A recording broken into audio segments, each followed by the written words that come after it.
എന്താ ഡോക്ടർ മെഡലൊക്കെ ഉണ്ടല്ലോ? ഓ, നമ്മുടെ ഹൃദയത്തിന് വേണ്ടി ഒരു ദിവസം ഞങ്ങളൊന്ന് എൻജോയ് ചെയ്താണ്. നമുക്കൊന്ന് മോട്ടിവേറ്റ് ചെയ്യാൻ ആൾക്കാരെ. ഈ നമ്മളിപ്പോൾ കേൾക്കുന്നുണ്ടല്ലോ, ചെറുപ്പക്കാരൊക്കെ പെട്ടെന്ന് കുഴഞ്ഞു വീണ് മരിക്കുന്നു, അറ്റാക്ക് വന്ന് മരിക്കുന്നു. ഇതിനൊക്കെ ഒരു മെയിൻ കാരണം എന്ന് വെച്ചാൽ നമ്മളൊന്നും ചെയ്യാതിരിക്കുന്നതുകൊണ്ടാണ്. സത്യത്തിൽ ഹാർട്ടിനെ സംരക്ഷിക്കാനുള്ള ഏറ്റവും നല്ല മാർഗ്ഗം എന്ന് പറയുന്നത് എയറോബിക് എക്സസൈസ് ആണ്. ഇതുപോലെ സൈക്ലിംഗ്, റണ്ണിങ്, സ്വിമ്മിങ്, എന്ത് വേണേലും ആകാം. ഞാൻ എപ്പോഴും പറയാറുണ്ട്, നമ്മൾ സെഡൻറ്ററി ആയിട്ടിരിക്കുമ്പോൾ ഹാർട്ടിൻ്റെ ഒരു 30% വർക്ക് ചെയ്താൽ മതി. നമ്മളിങ്ങനെ എക്സസൈസ് ചെയ്യുമ്പോൾ നെഞ്ചിടിപ്പ് കൂടും, ഹാർട്ടിന് നല്ല സ്ട്രെസ്സാണ്.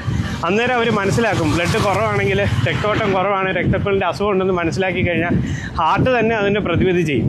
അപ്പം ഈ മേജർ അറ്റാക്ക് വരുമ്പോൾ സംഭവിക്കുന്നതെന്ന് വെച്ചാൽ പെട്ടെന്നൊരു ദിവസം നമ്മുടെ രക്തക്കുഴലങ്ങ് അടഞ്ഞു പോകും. അതിനെ സപ്ലൈ ചെയ്യാൻ വേണ്ടി വേറെ രക്തക്കുഴൽ നമ്മൾ ഉണ്ടാക്കി വെച്ചിട്ടില്ലാത്തതുകൊണ്ട് ആ മിനിറ്റിൽ നമ്മൾ മരിച്ചു പോകും. പക്ഷേ ഇങ്ങനെ എക്സസൈസ് ചെയ്യുന്നവർക്ക് നമ്മൾ നാച്ചുറൽ ബൈപ്പാസ് ഉണ്ടാക്കും.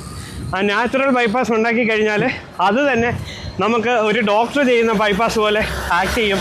ഹോസ്പിറ്റലിൽ എത്തുന്നിടം വരെ നമ്മുടെ ജീവൻ നഷ്ടപ്പെടാതിരിക്കും. അതുകൊണ്ട് നിങ്ങളെല്ലാവരും ഇങ്ങനെ വീട്ടിൽ വെറുതെ ഇരിക്കാതെ ഇതുപോലെ കഷ്ടപ്പെട്ട് പണിയെടുക്കുക നിങ്ങളുടെ ഹൃദയത്തിന് വേണ്ടി.